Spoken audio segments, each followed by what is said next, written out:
여러분 반갑습니다. 정보 박사입니다. 다들 오늘 시장 대응 잘 하셨습니까?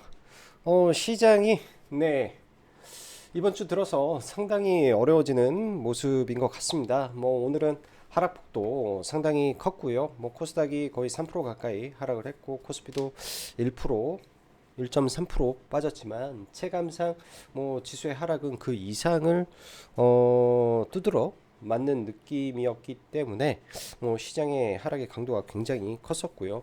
사실 어찌 보면 지수는 10월 8일부터 사실 흔들리기 시작을 했었는데 그 당시에 2차전지 종목군들이 하락을 시작을 했었고 반도체도 일부 내려오는 흐름으로 전개가 되는 상황 속에서 제약바이오만이 유일하게 시가총액 상위 종목군들이 올라가면서 어찌 보면은 지금 제약바이오가 만약 그렇게 버텨주지 않았더라면 코스닥 지수의 위치는 아마 700포인트 근처까지 빠져 있지 않았을까라는 생각이 들 정도로 상대적으로 제약바이오 위주의 강세 장과 나머지 중소형주라든지 반도체 2차전지 종목군들은 10월 8일을 기점으로 해서 지금까지 거의 녹아내렸다라고 보는 게 맞지 않나 그런 생각이 듭니다. 그만큼 최근에 시장의 난이도가 높은 구간이었었는데요. 특히 이번 주 그러니까 지난주 금요일부터 이번 주가 특히 더 심했다라는 개인적인 생각을 좀 하게 됩니다. 그러다 보니까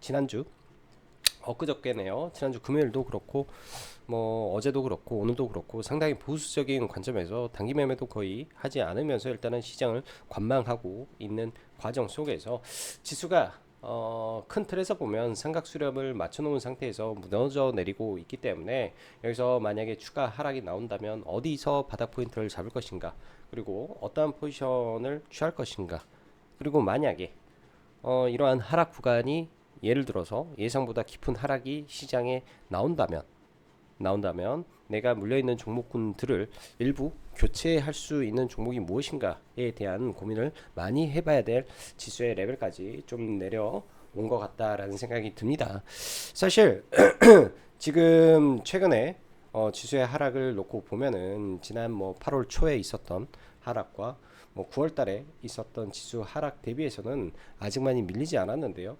꼭 이 시장이라는 게 또 마지막 하락의 클라이막스가 항상 가파르다 보니까 그러한 가파른 시장의 흘러내림이 한 차례 더 있을지 없을지 일단은 사실 100% 예상은 잘 되지 않습니다. 100% 예상은 되지 않지만서도 그러한 가능성이 있다라는 거를 바탕으로 시장을 대응을 해야 되지 않나 생각을 합니다. 자, 그럼 바로 시작해 보도록 하죠.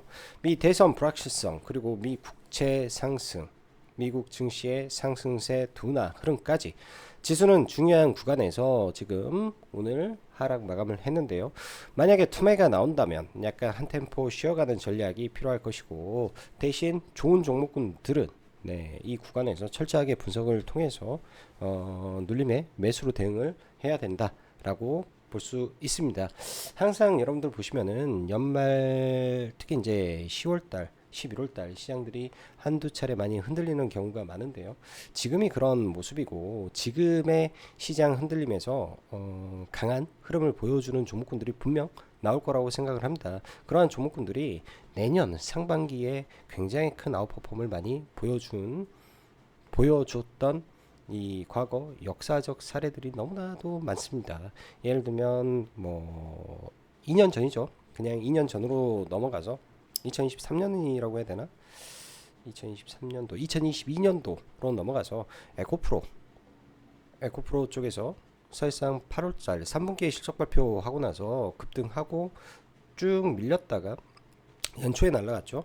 쭉 밀렸다가 연초에 날라가고 그 다음에 11월 달인가 셀바스 AI였던가 아무튼 오픈 AI에서 챗 GPT를 발표하고 난 직후에 테마가 형성이 되면서 AI 쪽으로 거대한 자금이 움직였던 시점도 사실은 다 11월, 12월 달에 많이 발생을 하게 됩니다.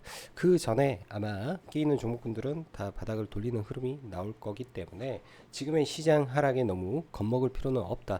대신 리스크 관리 차원에서 너무 조급하게 대응할 필요는 없다라고 생각을 하면서 시장을 보시면 좋을 것 같습니다.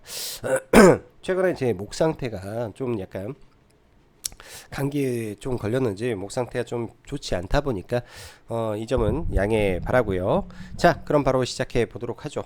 자, 오늘 시장만 놓고 보면 양 시장 합쳐서 2,000 종목이 넘게 하락을 좀 보였고요. 장중 한때 1,450개 코스닥 종목이 하락을 하는 등 굉장히 하락의 폭이 깊었습니다. 지수는 사실 10시까지 이렇게 떨어졌을 때 하락 종목 수가 1,400개 1,400개가 훨씬 넘었었는데 오후장에 지수가 더 크게 빠졌음에도 불구하고 하락 종목 수는 정체된 모습이었는데요. 사실 이 구간에서 방산, 원전 뭐 이런 잡주들이 엄청나게 올라오면서 상승 종목 수들이 좀 생긴 거지. 계속 종목군들은 계속 하루 종일 빠졌던 것 같습니다. 그만큼 오늘 시장 같은 경우가 뭐 수급도 그렇고 시장 분위기도 그렇고 뭐 시장적으로도 굉장히 좀 뭐라고 해야 될까요? 불안정한 시장 흐름 속에서 시장이 마감이 됐기 때문에 상당히 난이도가 어려웠던 부분이었다라고 저는 생각이 들고요. 그러다 보니까 저도 이제 오늘 같은 경우에는 단타를 아예 하지는 않았네요. 단기 매매를 아예 하지 않은 상태에서 사실 충분히 이제 방산 쪽을 볼 법도 했었는데 그닥 손이 잘 가지 않다 보니까 매매를 하지 않고 오늘은 그냥 거의 관망을 하고 좀 떨어지는 칼날 몇 개 좀 받으면서 좀 넘어왔다 이렇게 말씀드립니다.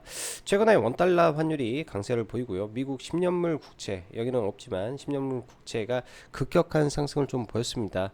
이는 트럼프의 이 당선 확률이 계속 올라오고 있죠. 플리마켓에서는 이 격차가 23%까지 나기 때문에 막 거의 당선됐다라고 바라보는 시각이 매우 많은 상태에서 이 재정 확대, 달러 강세 선호 이런 부분들이 미국의 인플레이션을 다시 자극할 수 있다라는 의미로 해석이 되다 보니까 미국 국채의 상승이 또 진행이 되고 있다. 이런 부분들이 미국 시장에도 영향을 줬고 국내 증시에서는 미국이 약간 흔들림을 보이니까 국내 증시는 완전히 뭐 폐렴에 걸리는 듯처럼 굉장히 약세로 마감이 좀 되었습니다. 자, 저녁 국장이 마감되고 나서 나스닥 선물은 분명 하락이었는데 사실 엔비디아의 신고가와 빅테크 기업들 일부가 버텨주면서 사실 나스닥은 또 상승하는 모습을 좀 보여줬고 다우와 S&P 500은 하락하면서 좀 마감이 되었는데요. 트럼프 당선 가능성에 따른 재정 확대 및 강달러 선호 이슈가 겹치며 미 10년물 국채 상승이 동반되고 사실상 빅테크 그리고 아이큐브 오클러, 뉴스케어를 제외하면 거의 대부분의 종목이 다 빠지면서 사실 미국 시장은 마감이 됐습니다. 오늘 국내 증시가 저는 약간 밀리더라도 적당히 밀리고 말 줄 알았는데 사실상 2.8% 거의 3% 가까운 하락이 나올 거라고는 사실 생각지도 못했습니다. 그만큼 오늘 코스닥의 하락의 강도가 좀 깊었다라고 보여지고요. 특히 이제 2차전지 종목군들 뭐 에코머티가 8% 빠졌고 에코프로 그룹주도 각각 5% 빠졌으며 뭐 반도체도 전반적으로 약세에다가 제약바이오 쪽에서 알테오젠이 시가총액 1위죠. 3.5%가 빠지니까 지수에 영향력이 많다 보니 이런 종목군들이 지수를 다 밀고 내려왔던 흐름입니다. 보시다시피 금일 시가총액 상위 기준에서 코스닥에 보면 시총 20위권 안에서 단 두 종목 상승이고 전부 다 하락 마감이었기 때문에 오늘 지수에 영향을 주는 쪽이 전부 다 밀려서 지수의 타격은 불가피했다. 또한 프로그램 매도 자체가 거의 3천억에 육박한 매도 폭탄이 시장을 하루 종일 짓눌러 버렸기 때문에 오늘과 같은 시장에서는 사실 종가 무렵에 종목을 좀 잡는다든지 최대한 저점의 종목을 매수하는 게 가장 베스트한 전략이었을 것이다 라고 좀 보여집니다. 아니면 이럴 때는 쉬는 것도 하나의 답이죠. 저도 주식을 하다 보면요 여러분들은 어쩌실지 모르겠지만은 이 쉰다라는 게 굉장히 어려운 일입니다. 특히 이제 모니터 앞에서 실시간으로 움직이는 이 HTS를 보고 있으면 시장이 아무리 안 좋아도 올라가는 종목군들이 자꾸 눈에 보일 수밖에 없습니다. 예를 들어서 오늘 같은 경우에도 뭐 방산이라든지 원전이라든지 계속 올라가는 종목군들이 있기 때문에 사실 그 안에서 매매를 하려고 하는 경향이 많은데요. 사실 이런 부분에서 쉴 때는 확실히 쉬어줘야 된다라는 생각도 저는 하고 있습니다. 그런 부분에서 이제 최근 3거래일간 시장의 이 부침이 굉장히 컸던 나날이었다라고 좀 보여주고요. 자, 종합주가 지수를 한번 좀 볼까요? 잠시 종합주가 지수를 잠깐 보면은 먼저 이제 코스닥 지수를 큰 틀에서 보면 강하게 하락이 나오고 강한 반등이 좀 나왔어요. 이 정도면 굉장히 V자 그 반등인데 사실 이 반등이 해외 증시처럼 이런 구간을 넘기면서 올라갔다면 더 베스트한 흐름이었겠지만 그렇지 못한 상태에서 마감이 됐기 때문에 하락보다는 약한 반등이었고 또 강한 하락, 적당한 반등 이후에 단기 쌍봉을 맞은 상태죠. 그리고 60일 이평선과 21평선이 데드크로스가 나버렸기 때문에 이 구간에서 데드크로스가 나면서 이평선 밀집 구간에 장대 양봉이 펼쳐지는 흐름이 발생을 했다라는 거는 단기적으로 이 시그널은 그닥 좋은 건 아닙니다. 단기적으로 이러한 시그널은 그닥 좋은 건 아니라고 좀 보여지는데요. 시그널 자체로만 놓고 본다면요. 그럼 여기다가 하락 추세선을 이렇게 밑에서 발생된 하락 추세선을 하나 그려보고 여기에서 깨지면서 내려왔던 이 추세선이죠. 사실 이거는 이 삼각수렴 형태에서 돌파가 나온 거고 의미 있는 돌파 지점은 이 구간과 지지 라인은 이 갭 구간이기 때문에 내일 사실은 이런 자리를 지수에서는 지켜주는 게 가장 베스트한 모습입니다. 근데 단기적으로 하나의 이 쌍봉 박스권을 만들어 놓고 이 박스권을 이탈하는 흐름이 나오고 있기 때문에 N자 형태에서 시장이 단기 대외적인 불확실성으로 빠지게 되면 이런 흐름도 발생할 수 있는 거죠. 그렇게 되면 운 나쁘면 이렇게 쓰리바닥 형태, 과거 작년 10월 11월 달에 발생을 했던 이런 형태의 바닥 흐름도 예상해 볼 수 있습니다. 이런 형태의 약간 변칙적인 부분일 수도 있겠는데요. 기술적 반등을 하고 쌍봉을 맞고 박스권 형태를 만들면서 이렇게 좀 밀렸다가 올라오는 형태죠. 이때의 하락은 10월 달부터 진행이 됐기 때문에 지금의 하락은 8월 달부터 진행이 됐던 거라 그때하고는 약간의 차이가 있습니다. 그래서 미리 빠지게 되면 미리 시장은 반등할 거라고 예상을 하는데요. 국내 같은 경우에는 이제 금투세 유예든 폐지든 이게 이제 좀 빨리 나오면 그나마 투심을 좀 돌려줄 부분인데 정치권에서는 아직 이러할 소식이 없다라는 거는 하나의 불확실성이나 잠재적으로는 결국 유예는 확정적일 것이다 라는 생각으로 지금 시장을 바라본다면 시장의 바닥은 그쪽에서 지켜줄 가능성이 좀 있고 또 트럼프 발 이슈가 지금 시장에 저는 제 입장에서는 선반영되고 있다 라고 생각을 합니다.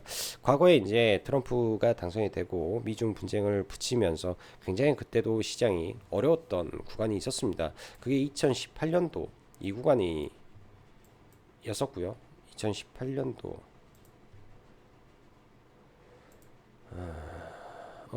2018년도에 그랬죠. 이 구간에 이제 트럼프 발작이 있었고 이 구간에서는 미중 분쟁 외에도 한일 분쟁이 좀 있었죠. 그러면서 이 급락이 좀 나왔었는데요. 최초 트럼프, 그 다음에 뭐 미국의 금리 인상과 더불어서 뭐 등등등등등 있으면서 좀 급락 나왔던 거기 때문에 이런 비슷한 흐름에서 시장은 전개될 가능성이 높다. 그래서 이러한 구간대에는 바닥일 가능성이 높기 때문에 지금 구간에서는 서서히 호흡을 좀 길게 해서 종목군들을 또 보면 좋은 기회가 올 수 있는 자리가 될 것이다 라고 보여지고요. 코스피 지수는 사실 단순하게 지수로만 지금 놓고 보기가 좀 뭐한 것이 이 삼성전자의 문제가 좀 있는 거죠. 일단 이 코스피 같은 경우에도 단기적으로는 이러한 수평 삼각수렴을 해놓은 상태에서 여기에 고점을 맞는 자리 여기는 휩소 구간을 내놓고 삼각수렴의 끝자락에 있습니다. 아까 코스닥에서도 말씀드렸다시피 삼각수렴의 끝자락에서 지수가 빠지게 되면 어찌됐든 쓰리바닥 언저리를 확인하려고 하는 부분이기 때문에 단기적으로 이렇게 한 차례 또 툭 밀려 내려올 수도 있는 구간이다 라고 생각을 합니다. 이게 100% 빠진다라고 보기보다도 빠질 수도 있다라는 생각으로 일단은 시장을 바라봐야 되겠죠. 며칠 빠지고 바로 돌려주면은 상관없는데요. 지금 추세적인 부분에서 맞고 떨어지는 구간에 있기 때문에 그런 점이 약간 있다 정도로 확인하시면 좋을 것 같습니다. 다시 시황으로 넘어가서 다시 시황으로 넘어가서 국내 증시는 코스닥도 10월 8일부로 지수상으로 보면 하향 중에 있는 과정이고, 코스피는 코스닥보다 반등이 약한 상태라서 삼전이 지속적인 외국인 매도 30일 연속 매도가 나온 것은 저도 참 오랜만에 보는 것 같습니다. 처음 보는 것 같기도 하고요. 이런 부분에서 지수 하락, 정말 최근 제가 느끼기에는 어려운 시장이 아닌가라는 느낌을 많이 받고 있는데요. 오늘 비교적 큰 음봉으로 마감됐습니다. 코스닥 시장을 최근 떠받들던 제약바이오가 오늘 산바이 1조 7천억 공급 계약 이슈 이후에 빠져버리고 알테오젠이 밀리면서 비록 일부 종목은 상승하기는 했으나 전반적으로 제약바이오가 약세 전환하면서 하락폭을 키우자 지수가 그냥 와르르 좀 녹아내리는 모습을 보여주었는데요. 즉 금일은 코스닥을 지탱하는 제약바이오, 2차전지, 반도체 전부 하락폭이 컸던지라 지수의 낙폭의 강도가 상대적으로 컸다 볼 수 있습니다. 최근 시장의 어려움은 저도 마찬가지지만 기다림입니다. 여러분들, 시장은 어렵지만 제약바이오는 지속 상승을 하고 있습니다. 지수는 빠지지만 가는 말은 지속 우상향을 했죠. 그 과정에서 사실 우리가 수익 낼 수 있는 유일한 섹터는 제약바이오이기 때문에 안 볼 수가 없고, 어쩔 수 없이 비싸게 사야 되는 형국이라 이러한 부분이 부담이 될 수밖에 없는 것입니다. 다른 쪽을 보면 엔비디아 신고가를 보입니다. 그런데 반도체는 못 가죠. 삼성전자가 빠지니 SK 하이닉스가 가도 소부장은 못 가는 형국입니다. 그래서 안 되고, 트럼프 당선 가능성이 올라갈수록 2차전지 친환경은 죽습니다. 그러니 2차전지는 2주간 내내 빠지는 현상이 발생을 한 게 최근의 시장이죠. 종합해 보면 복합적으로 쉽지 않은 장이었기 때문에 장세 영향이 매우 큰 시장 환경이다라고 판단할 수밖에 없고요. 미국 대선 10월 5일 이제 2주도 안 남았죠. 생각보다 금방 그 날은 다가올 것으로 생각이 됩니다. 계획대로 대응해야 되고, 어려운 상황이 현재 시장을 다시 하락시키고 있으나 서서히 분할 매수 관점에서 시장을 대응해야 될 거예요. 지금 명확하게 트럼프의 당선 가능성에 시장은 발작을 하고 있는 것이다 라는 것은, 다른 말로 하면은 당선이 된 직후에 하나의 불확실성은 해소가 된다. 어찌되었든 그렇게 시장을 보는 게 저는 좋지 않겠냐 생각이 듭니다. 또한 당선된 직후에 시장의 자금은 급격하게 움직일 거예요. 어디든 그 수혜가 명확하게 꽂히는 쪽에 돈이 가든 아니면 불확실성 해소로 돈이 몰리든, 아무튼 그런 현상이 발생을 하기 때문에 그 중간에는 시장이 약간 이러지도 저러지도 못하는 모습을 좀 보인다라고 보여주죠. 제약바이오 섹터는 여전히 주도 섹터로 보입니다. 금일 하락폭이 큰 쪽도 있고 작은 쪽도 있으나 명확히 변화를 보이는 종목들이 상당히 많기 때문에 시장이 만약 발작을 한다면 또 기회로 생각이 되겠죠. 일단 플랫폼 기업의 알테오젠, 리가캠, ABL, 한올 다 괜찮고요. 약간 이제 로우슈 개별 종목으로서 바이오다인 얘도 3년의 박스권을 돌파시켜놨기 때문에 나쁜 흐름이 아니고, ST팜, 바이넥스 오늘 ST팜이 좀 많이 밀렸는데요. ST팜도 올해 2개, 내년에 2개의 이 파이프라인에 대한 총 4개죠. 대한 신규 원료 의약품을 공급할 수 있는 이슈가 있기 때문에 이쪽도 계속 체크하고 봐야 된다. SK바이오팜, 녹십자, 임기 FDA 승인을 받은 제약바이오 종목이고, 매출과 실적이 급증하고 있기 때문에 많이 밀리게 되면 조정 시 충분히 매수 관점에서 볼 수 있겠죠. 최근에는 단기적으로 많이 올라왔기 때문에 시장이 같이 떨어질 때 이런 종목군들을 우선적으로 봐야 된다라는 말씀입니다. 2차 전지 쪽은 트럼프 당선 가능성에 완전히 벌벌 떨고 있습니다. 떨어지는 칼날일 수도 기회일 수도 있겠지만 방향은 맞다라고 판단되며, 저는 이렇게 생각을 해요. 현재 미국이나 유럽이 배터리를 하는 게 아닙니다. 그렇다고 중국에 몰아주면 되는 일일까요? 이것도 아니죠. 그렇다면 전 세계에서 일단 중국과 한국이 하는데, 미국이나 유럽이 중국만을 쓸 수 없기 때문에 그 대안이 한국이다라고 생각을 하면 이쪽이 대안이 될 수 있다. 지금 반도체는 이리 치이고 저리 치이는 형국이고, 제약바이오는 개별 종목에 대한 이 이슈와 프리미엄, 공부와 학습에 의한 배팅이고, 산업적인 부분에서는 올해는 굉장히 힘들지만 내년에는 여러 공장들이 완공이 되고, 그 다음에 수많은 전기차 브랜드들이 출시를 할 것이며, 유럽의 탄소 배출량 규제 관련된 것도 시행이 될 것입니다. 그런 부분들이 시간이 갈수록 계속 전기차 보급은 확대가 되겠죠. 그 과정 속에서 이 전기차 배터리의 가격도 내려가면서 보편적으로 전기차 보급이 확대될 가능성이 있기 때문에 계속 봐야 된다. 아직까지는 이쪽도 계속 성장 중에 있다라고 저는 생각이 듭니다. 반도체 3전 30일 연속 매도 기록적이고요. 굉장히 고통스러운 일이 아닐 수 없습니다. SK하이닉스가 그나마 낫지만 이도 쉽지 않아 보입니다. 저는 그냥 유리기판 쪽이 많이 밀려주면요. 오늘도 사실 생각보다는 또 많이 안 빠지더라고 종목군들이. 유리기판 쪽도 생각보다는 좀 많이 안 떨어집니다. 많이 빠지면 좀 볼 계획이고요. 이쪽도 유리기판 쪽도 생각보다 많이 안 빠지고 있어서 더 빠지면 괜찮게 생각을 하고 봐야 된다. 보여주고요. 개별 이슈가 강력해요. 강력해. 지난번에도 말씀드렸다시피 주가의 바닥을 정확하게 잡을 수는 없겠지만은 대충 어느 구간에서부터 분할 매수를 해야 될지 정도는 체크를 해놓고 여러분들도 보시면 좋을 것 같습니다. 핵심은 그거예요. 엔비디아가 TSMC가 여기서 더 높은 곳을 가기 위해서는 유리기판이 꼭 필요한 게임 체인저가 될 것이다 라는 거는 변함이 없기 때문에 이 길을 가장 먼저 가고 있는 기업이 어디고 가장 먼저 장비를 납품한 기업은 어디이며 이런 것들의 포커싱을 맞춰서 종목을 보면 되겠다 생각이 듭니다. 자, 조선 쪽은 오늘 시장 대비 견조한 흐름인데요. 조선도 상당히 괜찮습니다. 개별 종목 섹터인데 상당히 괜찮아요. 조정시 잘 매수 관점에서 보시고 내일은 테슬라 실적 발표가 있고 삼성바이오로직스 실적 발표가 있죠. 또한 미국의 GE 베르노의 실적 발표가 있습니다. 전력 인프라인데요. HD 현대일렉만 유일하게 연동이 되기 때문에 HD 현대일렉만 봐야 되는 거 아닌가라는 생각이 듭니다. 오늘은 시장이 상당히 어지럽고 어려웠던 것 같아요. 자, 종목군들 볼게요.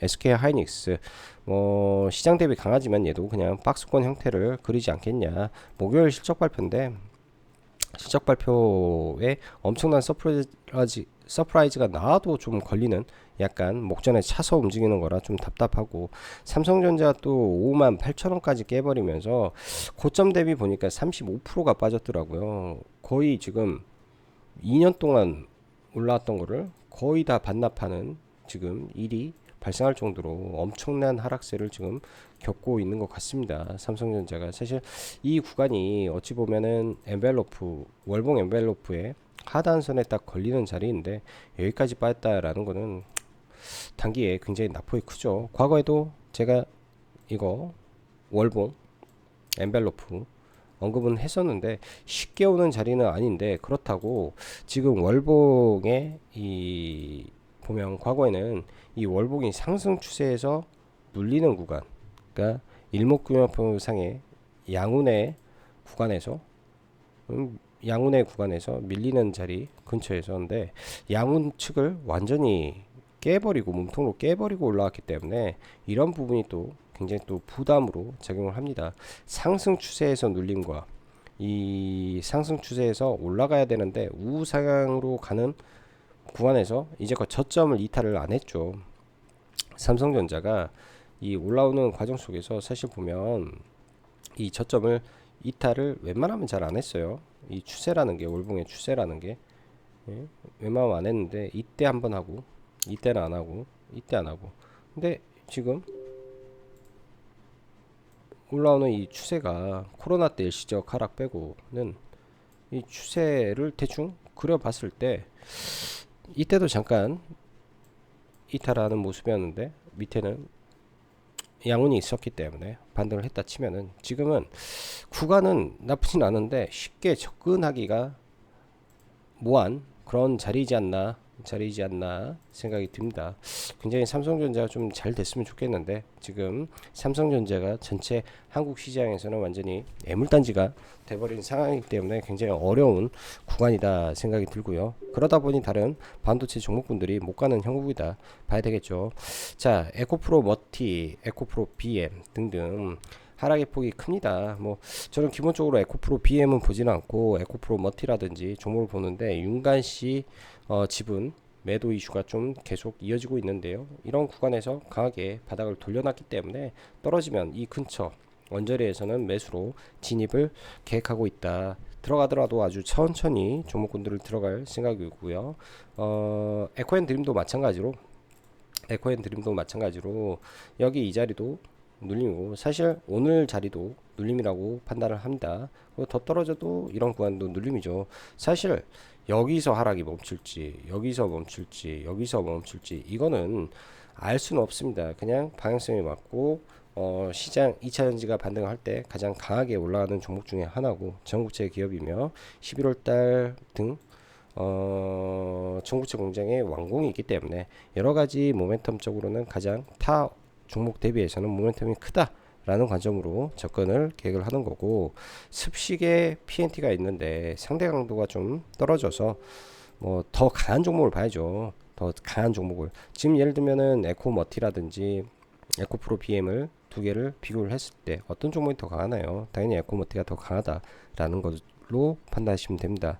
자, 알테오젠 지속적으로 상승을 하는데 올라가다가 뭐 아직까지 뭐 이평선이 깨지고 뭐 그런 건 아니기 때문에 급락은 아니고요. 빠지게 되면 이런 종목은 아마 사람들이 보려고 하는 사람들이 많을 것 같습니다. 아직까지는 거래 대금이 터지면서 빠진 게 1도 없기 때문에 뭐 매물 출회가 나왔다 뭐 이렇게 판단하기는 어렵습니다. 유한양행도 고점 구간에서 이제 단기 조정이 나오는데, 이런 것들은 조정 나오면 또 이격 줄이고 또 올라가지 않겠냐, 이렇게 봐야 될 것 같고요. 바이오다인도 마찬가지 관점에서 오늘 21선에서 지지 구간인데요. 사실 2만원이라는 구간이 참 중요한 구간인데 일시적으로 깨서 좀 내려오게 되면 이런 자리들은 굉장히 좋은 매수 구간이 될 겁니다. 만약에 떨어지게 되면 뭐 삼성바이오로직스가 고점을 경신하자마자 오늘 좀 무너지는 흐름이 좀 발생을 했는데요. 저도 이거를 좀 확인하고 종목을 하나 샀어야 되는데, 최근에 2차전지가 너무 강해서 그냥 무턱대고 들어가다가 약간 오늘 제약바이오는 하나 좀 물려서 넘어가는데요. 자, 생물보안법 관련된 종목군들도 사실 들어왔던 수급이라든지 흐름이라든지 다 견주한 상태이기 때문에 이런 구간에서는 뭐 분할로 접근 가능하다. 마이넥스도 마찬가지로 지금은 추세가 최근에는 이런 지킬자를 지키다가 한번 무너지려고 하는데요. 무너지더라도 다시 갈 수 있다. 예를 들어서 무너져서 이런 자리에 오게 된다면 들어왔던 수급이 워낙 강력했던 종목이기 때문에 많이 급락을 하게 되면 쳐다보는 사람들이 많을 것이다, 이런 생각을 해보고요. 한올바이오파마도 고점을 경신하고 5만원대 라운드 피겨를 한번 돌파하면서 단기 수급이 좀 강하게 들어왔는데요. 내년 초에 임상에 대한 기대감이 충분히 묻어있는 종목입니다. 눌리게 되면 이런 종목도 조정받고 다시 갈 가능성이 높다. 지금은 딱히 이제 대한 종목군들이 많이 없는 것 같다. 이런 생각을 좀 해봅니다. ABL 바이오도 마찬가지로 여기에서 이렇게 있다가 또 밀리게 되면 다시 힘받아서 올라오는데요. 사실 지금 구간에서는 바로 치고 나가도 이상하지 않은 자리인데 시장 영향이 좀 크지 않나 생각이 들어요. 왜 바로 치고 나가도 이상하지 않냐라고 말을 했냐면, 이런 고점이라든지 의미 있는 구간에 매물을 소화하고 올라왔는데 시장 영향에 의해서 지금 밀려버리는구나, 이런 생각이 좀 드니까, 이런 생각이 좀 드니까 그런 관점에서 그렇게 봐야 될 것 같고요. 그 밖에 이제 테슬라 실적 발표가 진행이 되는데, 이번에 테슬라의 이 차량 인도라든지 이런 쪽에서는 사실 시장에서 거는 기대는 크지 않을 거라고 저는 판단을 합니다. 테슬라의 ESS 관련된 부분이 저는 부각이 될 것 같은데요. 뭐 내일 오전에 추가적으로 빠지게 된다면 충분히 봐볼 수 있는 자리이지 않나 생각이 들어서, 이 종목은 이제 테슬라 실적 발표 이후 ESS 시장 관련된 부각에 반등할 수 있을 것이다 라는 판단으로 눌리면서 매수로 대응해 보시면 좋을 것 같습니다. 자, 어려운 시장이네요. 어려운 시장이고, 이럴 때 특히 그 계좌의 종목군들이 손실로 넘어가게 되면서 이 단기 매매로 어찌됐든 복구를 생각하고 매매에 대응하고자 하는 생각도 많이 들 겁니다. 이럴 때는요, 뭐 확실하게 이제 단기 매매에 자신 있거나 해치 쪽에 뭐 괜찮은 타이밍에 잘 들어갔거나 했을 때는 모르지만은 그냥 시장을 좀 러프하게 쉬면서 대응하는 게 경험적으로는 가장 좋은 전략이었다라고 생각을 합니다. 또한 지수의 임계점을 넘어서면서 뭐 종목군들 투매가 나올 때는요, 좋은 종목과 안 좋은 종목이 분명히 갈리겠죠. 그러면 정말로 아픈 손가락을 좀 쳐내서 좋은 종목으로 좀 종목을 옮기는 전략도 하나의 방법입니다. 왜? 시장에서 반등을 하게 되면 가장 강했던 종목군들이 먼저 치고 올라가기 때문에, 예? 지수가 올라갈 때 지수와 동행을 먼저 하기 때문에 그런 종목군들을 어쩔 수 없이 택해서 봐야 되는 이유이기도 하네요. 자, 오늘도 여기까지 시청해 주셔서 감사하고, 오늘도 여기까지 정구 박사였습니다. 감사합니다.